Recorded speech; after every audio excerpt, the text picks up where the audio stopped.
ओम परमात्मने नमः। भाइयों मित्रों नमस्कार। मित्रों, मैं सूरज सिंह नागर एक बार फिर वेदों के बहुत ही गूढ़ ज्ञान के एक विचार के साथ आप लोगों के समक्ष उपस्थित हूँ। आज के विचार को भौतिकवाद के विचारों से थोड़ा ऊपर उठकर अगर समझने का प्रयास किया तो जीवन का रहस्य ही समझ में आ जाएगा। आज का विचार बहुत ही गूढ़ और गहन होगा।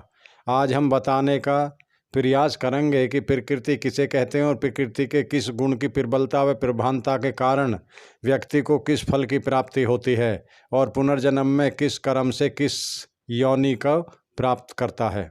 सृष्टि के सभी जड़ पदार्थ प्रकृति में आते हैं, लेकिन यह सवाल उठता है कि प्रकृति कहते किसे हैं। प्रकृति के 3 गुण होते हैं। नंबर 1 सत्गुण, नंबर 2 रजोगुण, नंबर 3 तमोगुण। और इन 3 गुणों में ही संपूर्ण प्रकृति समाहित है। और आत्मा के इन 3 गुणों के ग्रहण करने के आधार पर ही पाप पुण्य के फल और पुनर्जन्म की योनि प्राप्ति का निर्धारण होता है। किस गुण की प्रबलता से मनुष्य को किस फल की प्राप्ति होती है, इसका विवरण विस्तार से करते हैं। जैसे सृष्टि में प्रकृति के 3 गुण होते हैं, उसी प्रकार मनुष्य प्रकृति के 3 गुणों में आसक्त 3 प्रकार के कार्य करता है, सात्विक, राजसिक और तामसिक। और इन 3 प्रकार के कर्मों के आधार पर ही मनुष्य के पाप पुण्य, दुख सुख व पुनर्जन्म में योनि का निर्धारण होता है। अब हम बताते हैं कि कौन से कर्म किस श्रेणी में आते हैं। नंबर 1 सात्विक कर्म, सत्य भाषण, विद्या अध्ययन, परोपकार, दान दया, सेवा आदि। राजसिक कर्म मिथ्या भाषण, क्रीड़ा, स्वाद लोलुपता, स्त्री आकर्षण, चलचित्र आदि। तामसिक कर्म चोरी जारी, जुआ ठगी, लूटमार, अधिकार हनन आदि। और जो इन तीनों से अलग हैं वो दिव्य कर्म कहलाते हैं, जो ऋषियों व योगियों द्वारा किए जाते हैं। इसलिए इनको हम तीनों गुणों से परे मानते हैं, जो ईश्वर के निकट होते हैं और दिव्य कर्म ही करते हैं। अब हम विवरण करते हैं कि किन कर्मों के करने से मनुष्य योनि प्राप्त होती है और किन कर्मों के करने से अन्य योनियाँ प्राप्त होती हैं। सात्विक व राजसिक कर्मों के मिले जुले प्रभाव से मानव देह मिलती है। यदि सात्विक कर्म बहुत कम हैं और राजसिक अधिक हैं तो मानव शरीर तो प्राप्त होगा, परंतु किसी नीच कुल में। यदि सात्विक गुणों का अनुपात बढ़ता जाएगा तो मानव कुल भी उच्च ही होता जाएगा।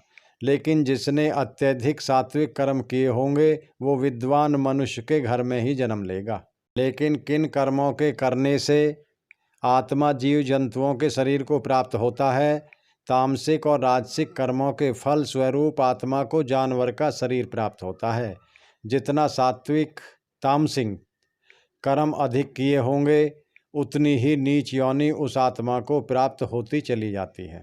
जैसे लड़ाई झगड़े के स्वभाव वाले, मांस खाने वाले को कुत्ता, गीदड़, सिंह, सियार आदि का शरीर मिल सकता है, और घोर तामसिक कर्म किए हुओं को सांप, नेवला, बिच्छू, कीड़ा, कांकरोच, छपकली आदि मनुष्य के जैसे ही कर्मों से नीच शरीर मिलते हैं, और जानवरों के शरीर आत्मा की भोग योनियाँ हैं। जो मनुष्य सात्विक हैं वे देव अर्थात विद्वान, जो रजोगुणी होते हैं वो मध्यम मनुष्य, और जो तमोगुण युक्त होते हैं वे नीच गति को प्राप्त होते हैं। जो अत्यंत तमोगुणी हैं वे स्थावर वृक्षादि, कृमि, कीट, मत्स्य, सर्प, कच्छप, पशु और मिरग के जन्म को प्राप्त होते हैं। जो मध्यम तमोगुणी हैं वो हाथी, घोड़ा, शूद्र, मलेच्छ, निंदित कर्म करने हारे, सिंह, व्याघ्र, बरहा अर्थात सूकर के जन्म को प्राप्त होते हैं। जो उत्तम तमोगुणी हैं वे चारण, सुंदर पक्षी, दाम्भिक पुरुष अर्थात अपने मुख से अपनी प्रशंसा करने हारे, राक्षस, जो हिंसक पिशाच, जो अनाचारी अर्थात मध्यादि के आहार करता और मलिहीन रहते हैं, वह उत्तम तमोगुण के कर्म का फल है। जो अत्यंत रजोगुणी हैं वे झल्ला अर्थात तलवार आदि से मारने व कुदार आदि से खोदने हारे, मल्ला अर्थात नौका आदि के चलाने वाले, नट, जो बांस आदि पर कला, कूदना, चढ़ना, उतरना आदि करते हैं, और मद्य पीने में आसक्त हों, ऐसे जन्म नीच रजोगुण का फल है। जो अधम रजोगुणी होते हैं वे राजा, क्षत्रिय, वर्णस्थ राजाओं के पुरोहित, वाद विवाद करने वाले, दूत, शूद्र विभाग के अध्यक्ष के जन्म पाते हैं। जो उत्तम रजोगुणी हैं वे गंधर्व, गाने वाले, गुह्यक, वादी बजाने वाले, यक्ष, धनाढ्य, विद्वानों के सेवक और अप्सरा अर्थात उत्तम रूप वाली स्त्री का जन्म पाते हैं। जो तपस्वी, यति, सन्यासी, वेद पाठी, विमान के चलाने वाले, ज्योतिषी और दैत्य अर्थात देह पोषक मनुष्य होते हैं, उनको प्रथम सत्व गुण के कर्म का जानो। जो मध्यम सत्वगुण युक्त होकर कर्म करते हैं वे जीव, यज्ञ कर्ता, वेदार्थ वित्त, विद्वान, वेद विद्युत आदि, काल विद्या के ज्ञाता, रक्षक, ज्ञानी और साध्य कार्य सिद्धि के लिए सेवन करने योग्य अध्यापक का उत्तम जन्म पाते हैं। जो उत्तम सत्गुण युक्त होकर उत्तम कर्म करते हैं वे ब्रह्मा, सब वेदों का वेत्ता, विश्वसर्ज, सब सृष्टि क्रम विद्या को जानकर विविध विमानादि यानों को बनाने हारे, धार्मिक, सर्वोत्तम, बुद्धियुक्त और अव्यक्त के जन्म और प्रकृति विशिष्ट सिद्धि को प्राप्त होते हैं। जो इंद्रिय के वश होकर विषयी धर्म को छोड़कर अधर्म करने हारे अविद्वान हैं, वे मनुष्यों में नीच जन, बुरे बुरे दुख रूप जन्म को पाते हैं। इसी प्रकार सत्व, रज और तमो गुण युक्त वेग से जिस जिस प्रकार का कर्म जीव करता है उसको उसी प्रकार फल प्राप्त होता है। जो मुक्त होते हैं वे गुणातीत अर्थात सब गुणों के स्वभावों में न फंसकर महायोगी होकर मुक्ति का साधन करें, क्योंकि योगश्चित्तवर्त निरोधय है तदा दृष्ट है रूपये अवस्थानम। ये योग शास्त्र पतंजलि के सूत्र हैं। मनुष्य रजोगुण तमोगुण युक्त कर्मों से मन को रोक, शुद्ध सत्वगुण युक्त कर्मों से भी मन को रोक, शुद्ध सत्वगुण युक्त हो पश्चात उसका निरोध कर एकाग्र अर्थात एक परमात्मा और धर्मयुक्त कर्म में चित्त का ठहरा रखना और सब ओर से मन की दूषित वृत्तियों को रोकना। जब चित्त एकाग्र और निरुद्ध होता है तब सबके दृष्टा ईश्वर के स्वरूप में जीव आत्मा की स्थिति होती है। जीव के साथ साथ इत्यादि साधन मुक्ति के लिए भी करें और यह सांख्य शास्त्र का सूत्र है। अथ त्रिविध दुखात्यंत निर्वृत्तिंतर्यंत पुरुषार्थ है। जो आध्यात्मिक अर्थात शरीर संबंधित पीड़ा आदि, भौतिक जो दूसरे प्राणियों में दुखित होना आदि, दैविक जो अतिवृष्टि, अति ताप, अति शीत, मन इंद्रियों की चंचलता से होता है, इस त्रिविध दुख को छुड़ाकर मुक्ति पाना।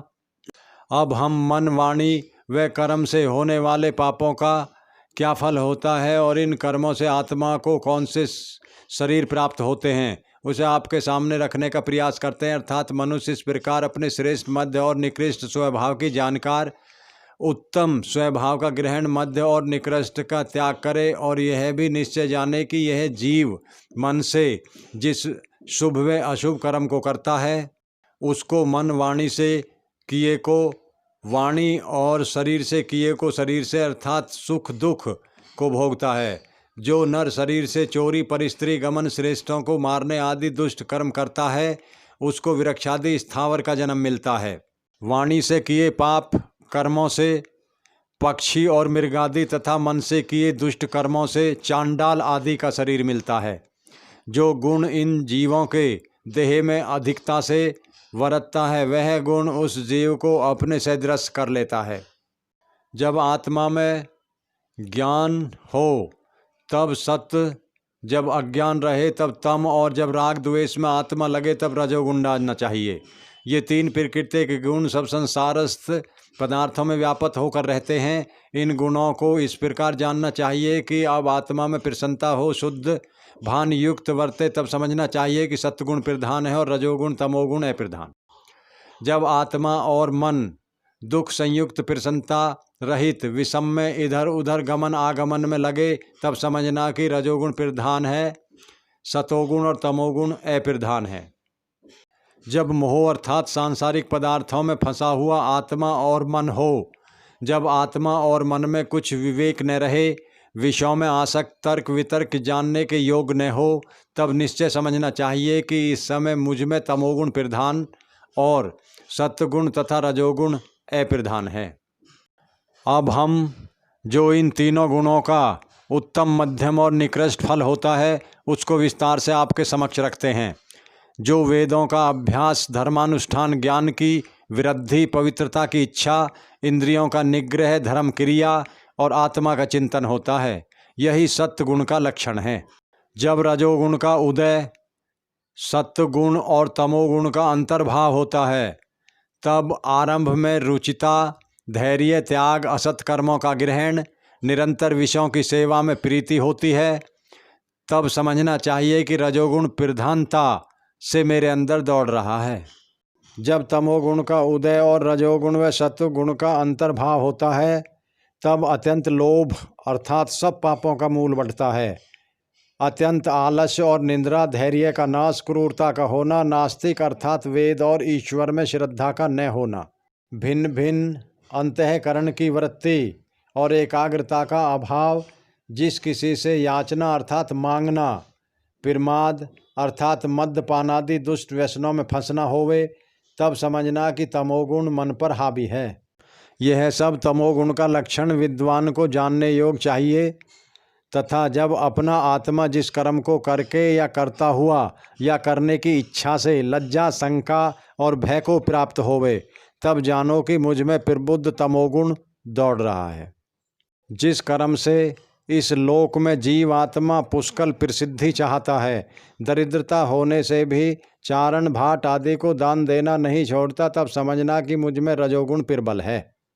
और जब मनुष्य का आत्मा सबसे जानना चाहे, गुण ग्रहण करता जाए, अच्छे कर्मों में लज्जा न करे और जिस कर्म से आत्मा प्रसन्न होवे अर्थात धर्म आचरण में ही रुचि रहे, तब समझना कि मुझ में सत्वगुण प्रबल है।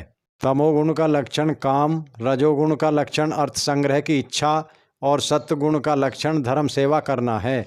परंतु तमोगुण से रजोगुण और रजोगुण से सतोगुण श्रेष्ठ है। किस किस गुण से किस किस गति को जीव प्राप्त होता है, वह हम इसी विचार में पहले बता चुके हैं। अब हम अपने भाइयों व मित्रों को बता देना चाहते हैं कि ये सभी विचार कोई मिथ्या वार्तालाप नहीं है और ना ही ये केवल हमारी अपनी बुद्धि की सोच है। हमारा केवल इतना परिश्रम है कि आर्यावर्त देश भारतवर्ष की वैदिक धर्म संस्कृति को जिंदा रखने की भावना रखते हुए महान ऋषि मुनियों की वाणी व विचारों को और वेद शास्त्रों के गूढ़ ज्ञान को अपने परिश्रम से, अपने अध्ययन व पठन पाठन से संजोकर आप भाइयों की जानकारी के लिए, आपको सत्य ज्ञान से अवगत कराने के लिए, ताकि सभी भाई वेद आदेश अनुसार आचरण करें और अपनी वैदिक धर्म संस्कृति को जिंदा रखने के लिए जागरूक हों। जो भी मित्र भाई अपने धर्म ग्रंथ वेद शास्त्रों में युग के वेद चिंतक श्रेष्ठ एवं महान ऋषि महर्षि दयानंद सरस्वती जी के विचारों में विश्वास रखते हैं, उनके लिए यह वीडियो बहुत ही लाभप्रद है, क्योंकि इसमें सभी बातें महर्षि दयानंद सरस्वती जी की ही हैं। हमारा सभी मित्र भाइयों से नम्र निवेदन है कि वीडियो को लाइक, शेयर व सब्सक्राइब अवश्य करें, ताकि ये ज्ञानवर्धक विचार ज़्यादा से ज़्यादा लोगों तक पहुंच सकें। क्योंकि हम पहले भी कई वीडियो डाल चुके हैं, जैसे मृतक भोज, मृतक गायत्री, धर्म के नाम पर अधर्म, पुनर्जन्म का रहस्य इत्यादि काफ़ी वीडियोज हैं। आगे भी अगर भाइयों का सहयोग व प्यार यदि मिलता रहा तो सेवा का प्रयास निरंतर चलता रहेगा। धन्यवाद। सूरज सिंह नागर। अगर किसी भाई को कहीं कोई शंका हो, उसके लिए आपका सेवक समाधान के लिए हाजिर है।